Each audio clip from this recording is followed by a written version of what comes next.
My name is Mariah Williams, and this is my photography project over at Ansel Adams.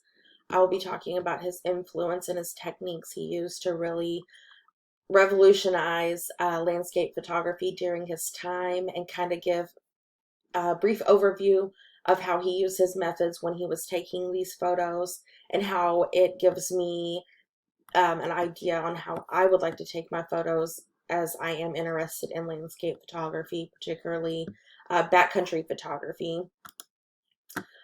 So a little bit about Adams. His greatest legacy was how his photographs contributed to the American conservation movement. He worked with the Sierra Club and helped secure Kings Canyon Sequoia region of California as a national park. You can still go there today. He actually was able to take his works to Washington as a liaison for the Sierra Club, and he showed the Department of the Interior's secretary his work, and the secretary showed it to Franklin D. Roosevelt, and they lobbied Congress, and now we have Kings Canyon National Park. Um, Aside from that, his technical expertise and the beauty of his work paved the way for photography to be exhibited in national galleries and museums next to the paintings that were popular at the time when he was taking his photos, and previously years before was very popular.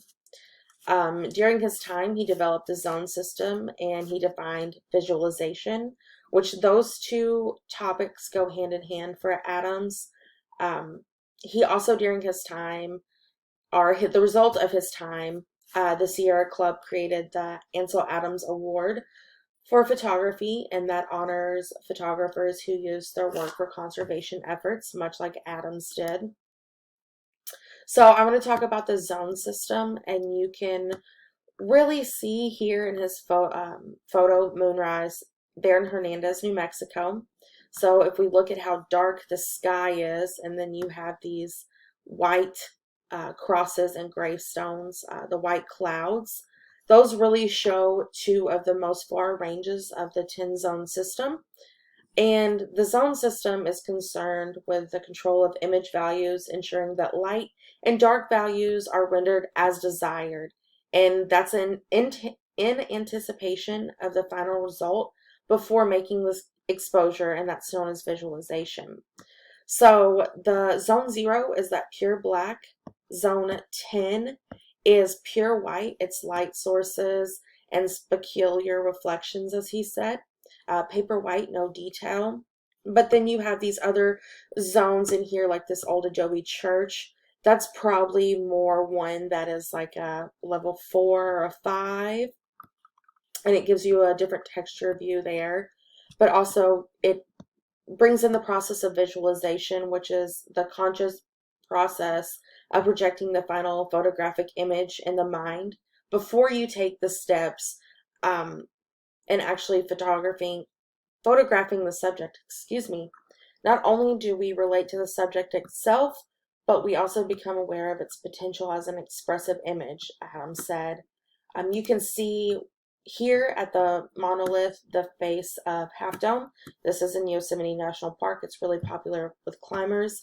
Adam said he really, really had to rely on the visualization technique because he kept shooting this. He exposed 10 of his 12 glass slides. Nothing turned out how he wanted. This was blown out here, the sky. This was really light colored. And so he went back out in the afternoon and he said, okay, I'm going to try my yellow filter over my lens. It didn't work. Same result. So he put on a red filter and he got this darkened sky here. And he got this, the shadows, and he got these highlights here of the cliff face. And he said it really turned out well for him. And that's really what drove his passion for the visualization aspect of his photography.